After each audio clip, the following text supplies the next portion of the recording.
Good morning, everyone. I'm Lee Stranahan. This is the Populist TV Morning News Update, where we bring you the headlines that are likely to make news and probably be misreported by the mainstream media. So let's talk about those. Quick programming note. On the Sputnik show Fault Lines that my son Shane has been co-hosting for over a year, he's leaving the show this morning. Austin Pelly will be the new co-host on Fault Lines this morning and in the future. And my show, The Backstory, will have no co-host. It'll be a solo show starting tonight, although it will be Carmine Mondays, and we're starting that, I think, today. Now, the headlines right now, a couple major headlines, just nothing to say about them much except they're horrible. Comedian Bob Saget passed away at age 65. He was getting a lot of people who worked with him, Dave Coulier from the show Full House, and John Stamos, both, very upset by his death. He was just performing.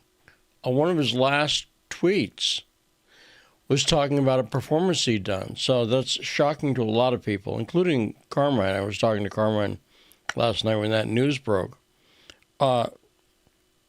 In, I would say, a larger tragedy,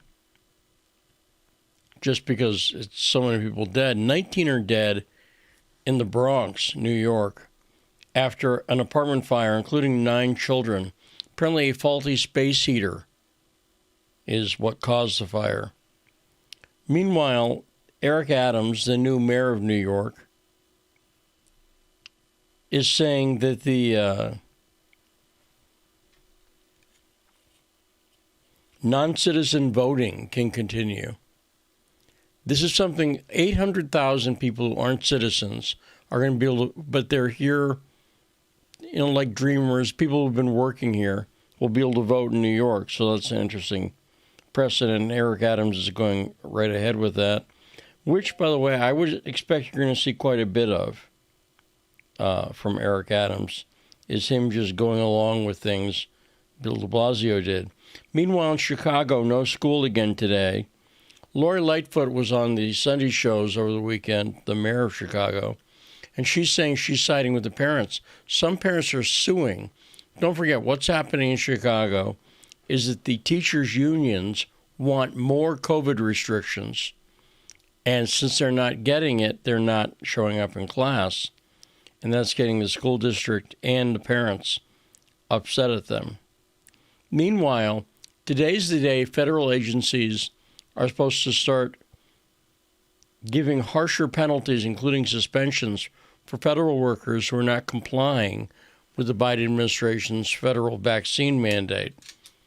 Now, that's an issue that you should keep an eye on because in the Supreme Court, that's about to be decided. But one thing that's really important to keep note of is the false statements that liberal Supreme Court Justice Sonia Sotomayor wanted, a key vote on this because she's part of the Supreme Court, made about COVID-19. She's been called out by the Washington Post, Politico, mainstream outlets saying that she got it completely wrong when she was saying, for instance, there were 100,000 children who'd severely gotten COVID. And you should keep an eye on that because the fact that a Supreme Court justice is so wrong on this and has been called out as wrong, not just the opinion of Republicans, but the Post and Politico have called her out on this, could mean that should the Supreme Court decide in favor of the mandates, there's going to be a lot of very justifiable criticism. Meanwhile, in international news, in Geneva, the U.S. and Russia are sitting down.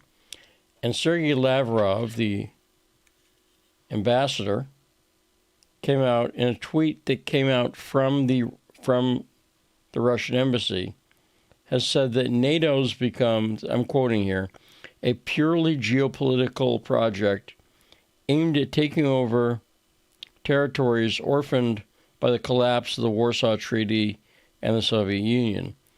He's clearly right about this. And what NATO's doing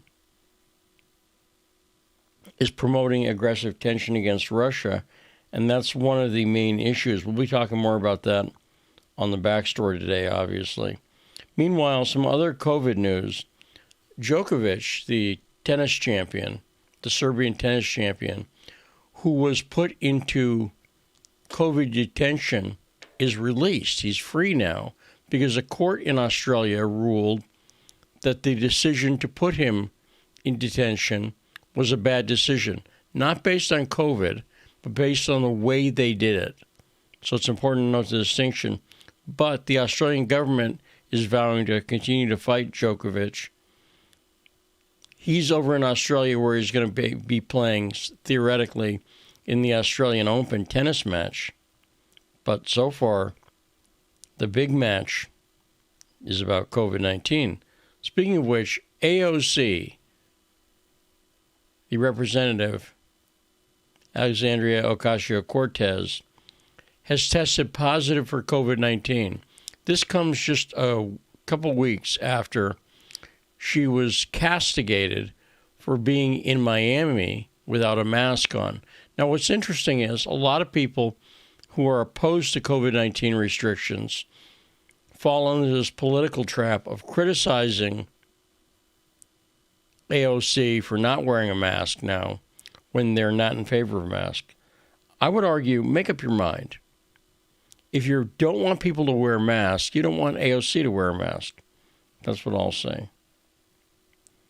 And the other international story we'll talk about is the uprising in Kazakhstan that was going on, was put down by this Russian-led force.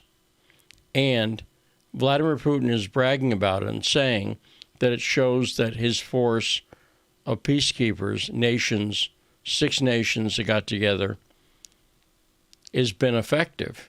And it's hard to argue that they've been affected. Meanwhile, the head of Kazakhstan is saying this is a coup attempt by armed rebels. And is it over? Well, it'll be interesting to see, because they were seizing weapons. It'll be interesting to see if it flares up in other places like Uzbekistan and Kyrgyzstan. That'll be interesting.